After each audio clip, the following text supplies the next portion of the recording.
Hello दोस्तों, नमस्कार। Welcome to my YouTube channel GS Junction. दोस्तों देखिए, आज हम लोग सीटेट, जेटेट और जितने भी टेट एग्ज़ाम का हम लोग टेस्ट लगाएंगे। और ये देखिए, हिंदी का टेस्ट है गाइस, इम्पोर्टेंट क्वेश्चन है। तो चलिए टेस्ट लगाना शुरू करते हैं। देखिए, क्वेश्चन बोला है कि 31 से 45 में निम्नलिखित प्रश्नों का सही उत्तर देने के लिए सबसे उचित विकल्प का चयन करें। क्वेश्चन फर्स्ट वन, लिखित कार्य की जांच में बच्चों की सहायता लेने से ऑप्शन ए केवल पठन कौशल का अभ्यास होता है, ऑप्शन बी बच्चे ज़्यादा गलतियां ढूंढना सीख लेते हैं, ऑप्शन सी बच्चों को दूसरे की हस्तलिखित सामग्री को पढ़ने का अवसर और अवलोकन क्षमता के विकास का अवसर मिलता है, ऑप्शन डी बच्चे दूसरों के विचारों से परिचित होते हैं। तो गाइस, इसका आंसर दीजिए आप लोग। और देखिए, ये आपका प्राइमरी स्कूल या पीजीटी हो या टीजीटी, सारे एग्जाम में आपका हिंदी से क्वेश्चन रहेगा गाइस। जितने भी टीचर को, या बीटेट हो या जेटेट हो या आरटेट हो यानी राजस्थान का, या यूपी टेट हो, ये सारे एग्जाम में आपका इंपॉर्टेंट क्वेश्चन है गाइस, ये पूछेगा ही आपके।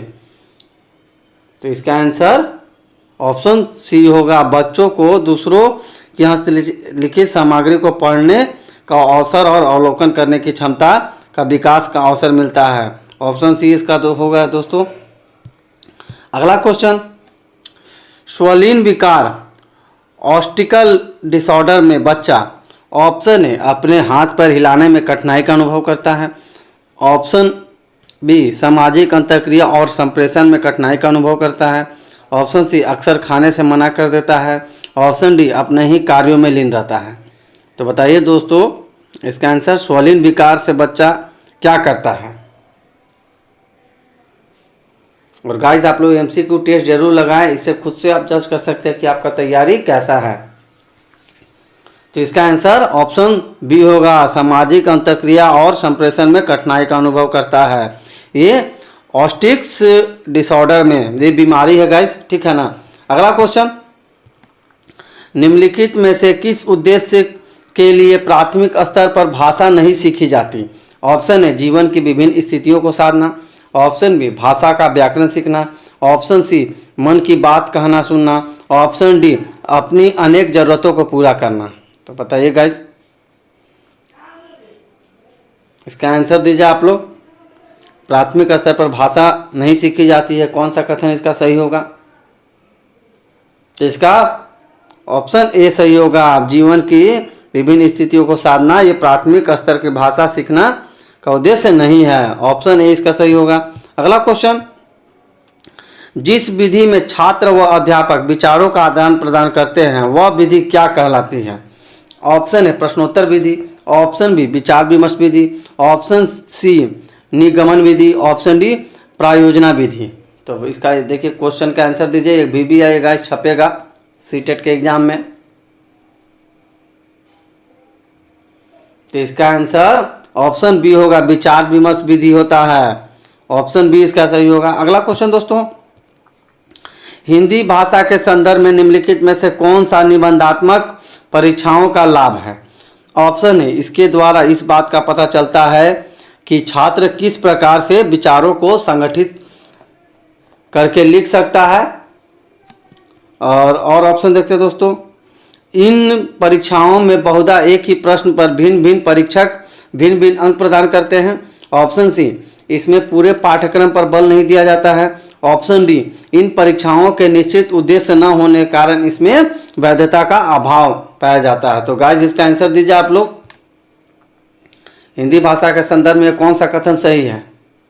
तो इसका आंसर ऑप्शन ए सही होगा, इसके द्वारा इस बात का पता चलता है कि छात्र किस प्रकार से विचारों को संगठित करके लिखता है। चलिए अगला क्वेश्चन दोस्तों, शिक्षण की खाली स्थान उस विधि को कहते हैं जिसमें सामान्य से विशिष्ट अथवा सामान्य नियम से विशिष्ट उदाहरण की ओर बढ़ा जाता है। ऑप्शन है निगमन विधि, ऑप्शन बी आगमन विधि, ऑप्शन सी परियोजना विधि, ऑप्शन डी उपरोक्त में से कोई नहीं। इसका आंसर दीजिए। तो ये देखिए दोस्तों, शिक्षण की निगमन विधि है, ऑप्शन ए इसका सही होगा। अगला क्वेश्चन, वर्तनी शिक्षण के लिए निम्नलिखित में से कौन सा अभ्यास सर्वाधिक महत्वपूर्ण है। ऑप्शन है सुलेख, ऑप्शन बी अनुलेख, ऑप्शन सी श्रुतिलेख, ऑप्शन डी इनमें से कोई नहीं। तो दीजिए इसका आंसर दोस्तों। तो वर्तनी शिक्षण के लिए सर्वाधिक अभ्यास श्रुति लेख है दोस्तों, ऑप्शन सी इसका सही होगा। अगला क्वेश्चन, अनुभव द्वारा व्यवहार में रूपांतरण लाना ही अधिगम है, यह कथन किसका है? ये भी आएगा, छपेगा आपके एग्जाम में, ठीक है ना। Option A Chomsky, option B Gates, option C Vygotsky, option D ई एपिल। तो बताइए किसका कथन है, कौन शिक्षा शास्त्री दिए हैं? तो इसका आंसर ऑप्शन बी होगा, गेट्स का ये कथन है, अनुभव द्वारा व्यवहार में रूपांतर लाना ही अधिगम है। चलिए अगला क्वेश्चन दोस्तों, भाषा शिक्षण का संप्रेषणात्मक उपागम क्या है? ऑप्शन ए भाषिक संरचनाओं की जानकारी पर बल देता है, ऑप्शन बी संदर्भ में भाषा प्रयोग की कुशलता पर बल देता है, ऑप्शन सी मातृभाषा प्रयोग का निषेध करता है, ऑप्शन डी बोलना कौशल पर बल देता है। तो भाई लोग इसका आंसर दीजिए आप लोग। तो भाषण शिक्षा का संप्रेषणात्मक उपागम बोलना कौशल पर बल दिया जाता है, इसका आंसर ऑप्शन डी होगा दोस्तों। अगला क्वेश्चन, बहुसांस्कृतिक पृष्ठभूमि वाले भारतीय कक्षाओं में भाषा शिक्षण के लिए क्या आवश्यक है?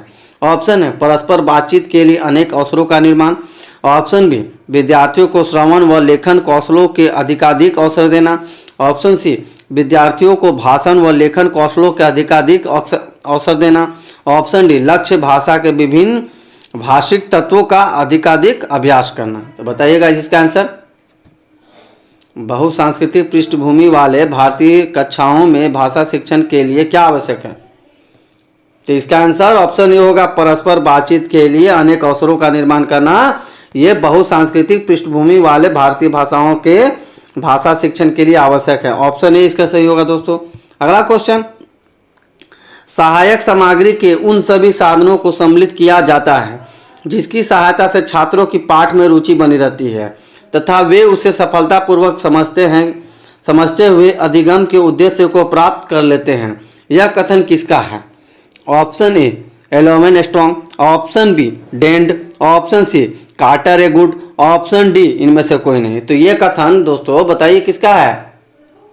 तो ऑप्शन ए इसका सही होगा, एलोवेन स्ट्रॉन्ग का ये कथन है। अगला क्वेश्चन, विशेष क्षमता वाले बच्चों की कक्षा में लेखन कौशल के अभ्यास के लिए क्या महत्वपूर्ण है? ऑप्शन ए विचारों की मौलिकता, ऑप्शन बी शुद्ध वर्तनी का प्रयोग, ऑप्शन सी अलंकारिक भाषा का प्रयोग, ऑप्शन डी अक्षरों की सुंदर बनावट। तो बताइए दोस्तों इसका आंसर। तो इसका आंसर ऑप्शन ए होगा, विचारों की मौलिकता ये महत्वपूर्ण है लेखन कौशल का, ऑप्शन ए इसका सही होगा। अगला क्वेश्चन, हिंदी भाषा में सतत और व्यापक मूल्यांकन करते समय आप किस बात पर ध्यान देंगे? ऑप्शन है शुद्ध वर्तनी, ऑप्शन बी परियोजना कार्य, ऑप्शन सी शुद्ध उच्चारण, ऑप्शन डी विभिन्न संदर्भों में भाषा की कुशलता। तो दोस्तों आप लोग इसका आंसर दीजिए कमेंट बॉक्स में। तो इसका आंसर ऑप्शन डी होगा, विभिन्न संदर्भ में भाषा प्रयोग की कुशलता पर ध्यान देंगे हिंदी भाषा के सतत और व्याकरण मूल्यांकन करते समय, ऑप्शन डी इसका सही होगा दोस्तों।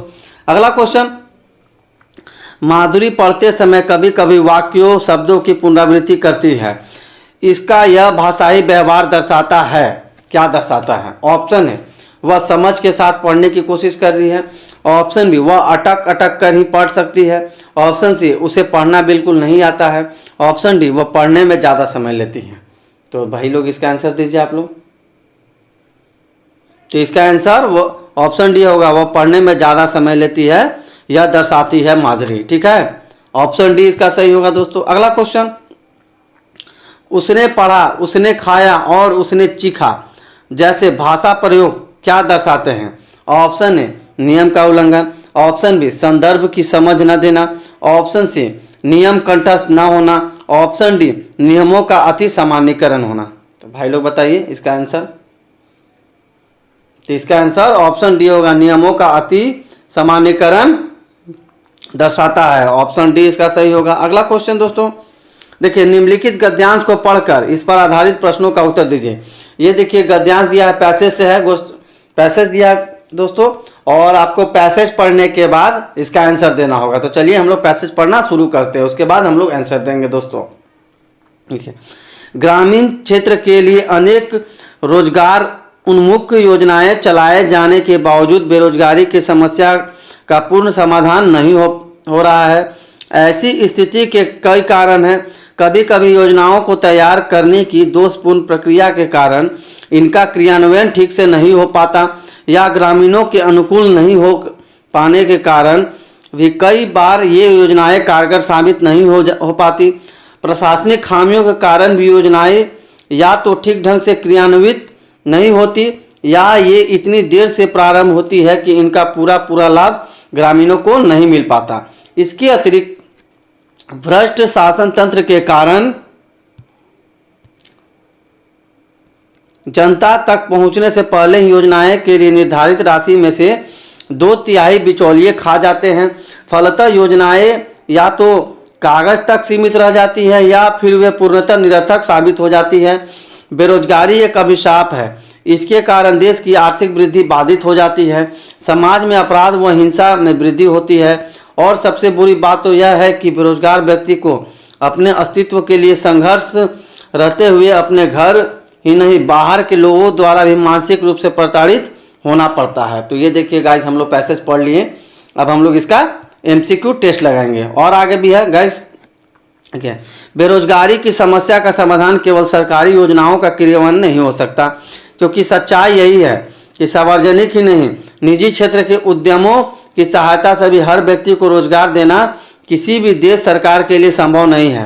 बेरोजगारी की समस्या का साधन तभी संभव है जब व्यवहारिक एवं व्यवसायिक रोजगार उन्मुखी शिक्षा पर ध्यान केंद्रित कर लोगों को स्वरोजगार अर्थात निजी उद्यम एवं व्यवसाय प्रारंभ करने के लिए प्रेरित किया जाए।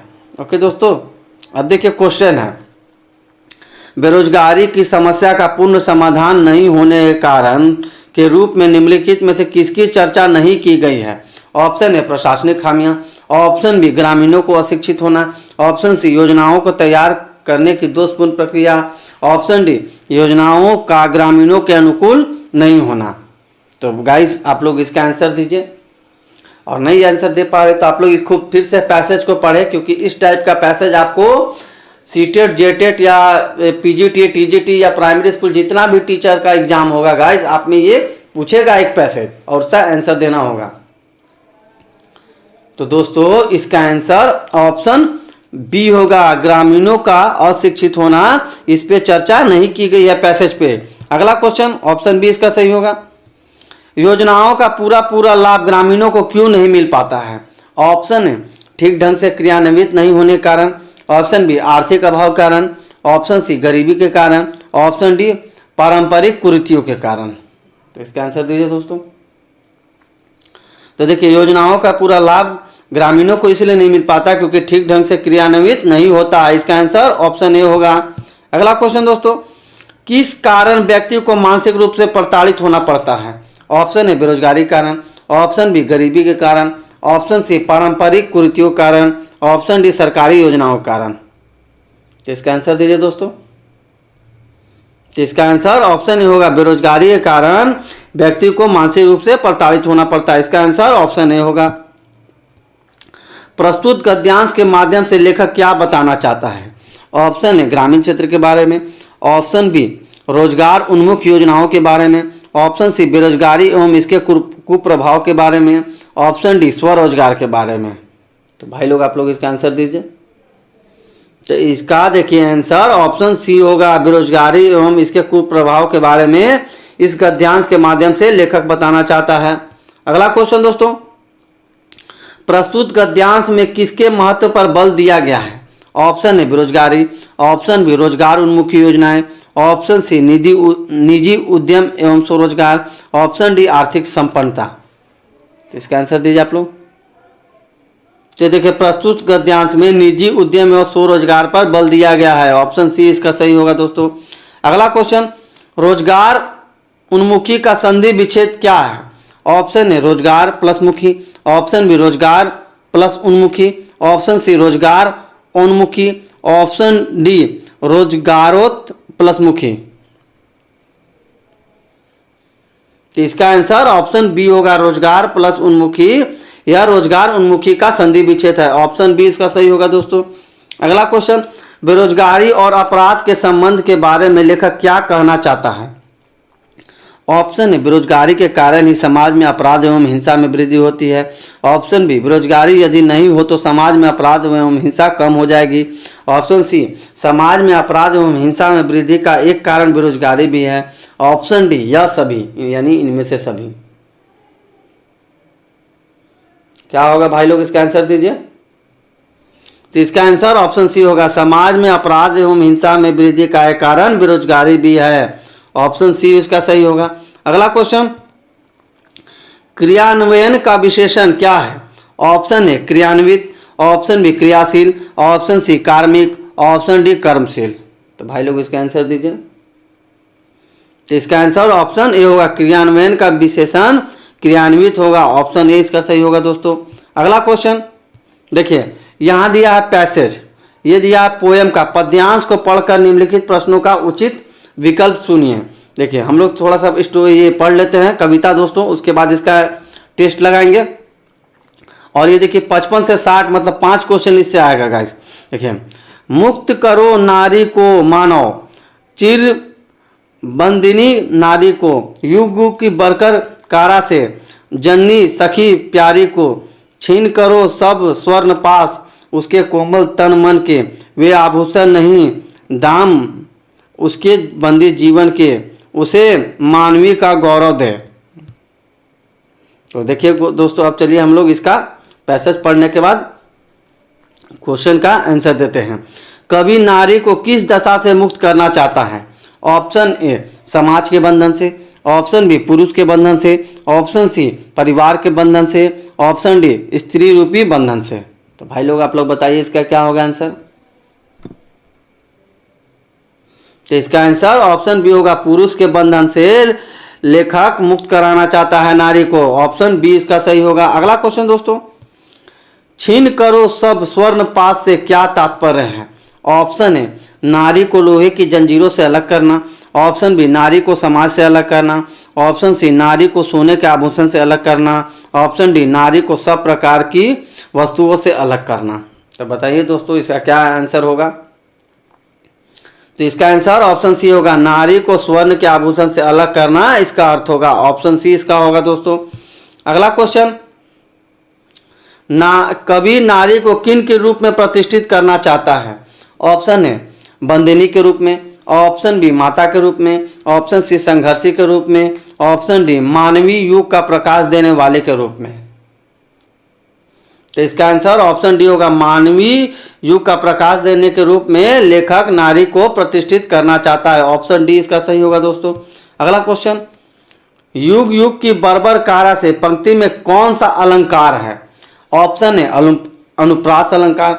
ऑप्शन बी, श्लेष अलंकार। ऑप्शन सी, पुनरुक्ति प्रकाश अलंकार। ऑप्शन डी, यमक अलंकार। तो बताइए कौन सा इसमें अलंकार आ रहा है गाइस। तो इसका आंसर ऑप्शन सी होगा, पुनरुक्ति प्रकाश अलंकार इसमें आ रहा है दोस्तों। ऑप्शन सी इसका होगा। अगला क्वेश्चन, जग जीवन में कौन सा समास है? ऑप्शन ए, तत्पुरुष। ऑप्शन बी, द्वंद्व। ऑप्शन सी, द्विगु। ऑप्शन डी, यह सभी। तो जग जीवन में तत्पुरुष समास आता है दोस्तों। ऑप्शन ए इसका सही होगा।